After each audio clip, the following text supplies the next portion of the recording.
Stop me if you've heard this one. We don't need 4 spies. It's no secret that the spies are one of the most popular characters in TF2, as people from across all skills flock to this fantastic Frenchman. But we already knew that. The real question is, what makes him so appealing to play to so many different people? There are multiple different reasons why people would want to try out the spy, but there are also some good reasons why people steer clear of this class. The main reason is because that the spy is a bad class. Out of every class in TF2, Spy is by far the weakest. While every class has 2 guns, the Spy only has 1, which does mediocre damage compared to other primary weapons. The only real redeeming quality of the revolver is that it's the most reliable hit-skid weapon in the game, but reliability means nothing if it's completely outclassed in damage. The Spy's knife is easily the strongest tool in his kit, as the ability to just one-hit kill anything that isn't invincible is very strong.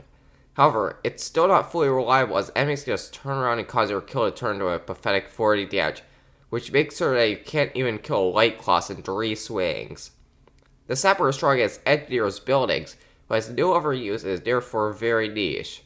The invisibility watch is also very strong, as you get to go behind enemies without any cost. However, it also makes you very vulnerable if you get caught out by stray damage, a debuff, or the pyro.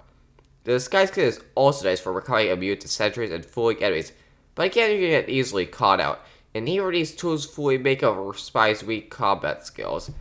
Because while you can get some good picks on the enemy team, the best counter to Spy's awareness. If you are mindful of him, he will not be able to kill you. But the lackluster weapons aren't too bad if the character has good attributes. Scout goes from mediocre to absolutely basic with his incredible speed and double jump. Unfortunately, Spy doesn't have that privilege. Sure, he's the second fastest class, but that's about it.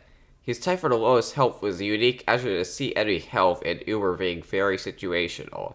With that, Spy is a class that is relegated to only those niche scenarios and is on the bottom of every TF2 class tier list. But here's the question. Who cares? Unless you're trying to become the very best in the 6v6 format, why would you care so much about tier list and viability in a casual setting? TF2 casual is absolute chaos, made that in most situations you can get results with almost any class or playstyle if you got the skill to back it up. And speaking of playstyles, the Spy is one of those unique and fun playstyles in any FPS game. The Spy is one of the few playstyles in any FPS game that is focused on stealth and close-range assassinations, while in a lot of other FPS games that would be considered a meme strategy. His very existence is one born out of a glitch that made people appear on the wrong team. When John Morello and Robin Walker looked at this, they put a page from the Book of Bethesda and said, "It's not a bug, it's a feature." Thus, the Spy class was born. Team Fortress in general pulls a lot of its idea from the rule of cool, like the heavy being inspired by some documented out EDP 445. I think it was Predator or something. Tangent aside, the Spy's concept is cool in general, going invisible, disguising your very foes, and then going in for a one-hit kill. Rather than the typical gameplay of just going around the map and shooting the bad guys, the Spy's focus on careful movement to avoid enemies while making sure your cloak doesn't run out. And then either blending in with the crowd or just find the right spot to decloak to get the kill. It's less of a game of reflexes and reactions and more of a game of strategy. Not to say that the Spy doesn't need traditional FPS skill, but we'll elaborate on that later.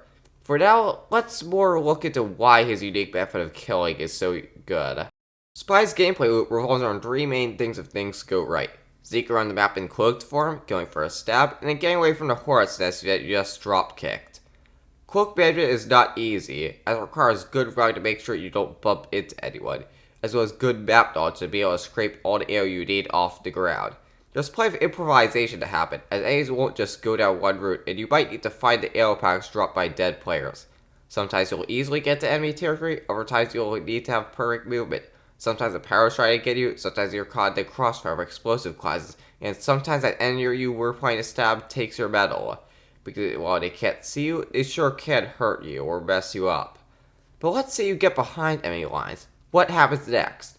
Well, you do what Harvey Lee Oswald did. You go for the kill. First, you'll need a disguise, and you might need a different one for a job. Is your target within arm's reach? Go disguise as a scout or just be yourself. It won't matter if they see right through you. You've already done your job. In the back lines, disguise sniper. They won't suspect them to be ready to kill anyone that gets too close. Trying to blend with the front line, power or downman will do. While disguise may not always fool an enemy, it sure does feel great when it does. But what happens after you turn someone into a London knife crime statistic? Well, dying isn't a good thing, so you want to get out. There's a sporadic part of the gameplay loop that could involve you making sure there's no witnesses or try to sneak out with invisibility while the enemy team tries to track you down. Or you can just go for it over staff if you're that greedy. That's what makes Spy so engaging. There's a ton of on-the-fly decision-making that makes this gameplay loop for a strategy rather than pure Twitch shooter skills that are associated with the genre. Other classes have this too, of course, but it's often more defensive than offensive. This would already make Spy a difficult and therefore rewarding class to play, but it's enhanced by the fact that not only does Spy demand strategic thinking, but a good amount of mechanical skill to boot if you want to succeed more. Spy's revolver immediately requires unique aim style, consistently hitting precision hit scan shots while also accounting for weapon bloom. There is also damage falls to take into account, so you must go duel like everyone else, unless you've sold your soul and decided to use the diamond back. In that case, just hang yourself. I don't want you in this society anymore. What do you mean telling someone to kill themselves against terms of service? This is the lamest sight ever. Fine, I'll probably cut out that sentence in postscript. There's also the Ambassador, which requires hitting headshots for great reward, which people say needs a buff and then immediately can play out Cyber 5 seconds later. But enough about the gun, let's talk about the knife. Because when people usually think of Spy taking a lot of skill, people usually think of one thing: trick stabs. What's a trick stab? Any way you use your movement and environment to trick the opponent to reveal your back, and immediately killing them for this costly mistake. There are many different types of trick stabs, all of which require good practice, knowledge of when to use, and successfully predicting the opponent's movement patterns, which isn't easy. It takes hours of practice to even get slightly good at most basic trick stabs. And even then, a lot of you don't know what a trick stab is, so if you're just standing on top of the stairs, the enemy isn't going to fall for it. Take notes, kunai spies. This all adds a skill set to Spy outside his regular gameplay and makes it a more rewarding class to play as a result. It also makes it a fun class to watch, as combined with the underdog factor as high skill setting, Spy frag videos tend to be more popular abroad than any TF2 montage. That leads to another point that favors the character usage: the cool factor. People like cool stuff. I don't think it's a very controversial or mind-blowing take. There's a reason there's a whole genre of third-person action games that are dedicated to trying to push how absolutely cool you can make the act while going overboard to Michael Bay territory. This also applies to multiplayer games, as people will gravitate to characters that look cool or can create cool moves. Some examples of this are Potemkin and Guilty Gear, Captain Falcon and Super Smash Bros., and Genji and Overwatch. The Spy is no exception to this rule, as the entire playstyle is built to be an assassin that disappears into the shadows and strikes when you least expect it. Winning gunfights without you're put at the disadvantage and expertly maneuvering through the chaos of the battlefield to return to the safety of the team. It's like the reprise of a spy movie, expertly infiltrating the enemy base, sabotaging the enemy team with a single medic pick, and then getting out while everyone is chasing you down. Sure, this won't happen all the time, but that's what makes it special. If everyone's super, then no one is. There's also the underdog factor to consider. Because you're the weakest class on the team, it's even more special when you manage to beat the odds and clean house on the enemy team. One finding to note, the Spy's gameplay is that's very well paced. There are slow periods where you're invisible and not really engaged in anything yet. There's fast periods when you're scrambling out of a dangerous situation. And hey, sometimes you may land a hard maneuver that further adds excitement. TF2 has very great pacing in general, and the Spy is a testament to that. Overall, the Spies are the best designed classes in any game ever, as it provides a fun and skillful gameplay experience that cannot be found in any other game. It's probably never going to be replicated ever again.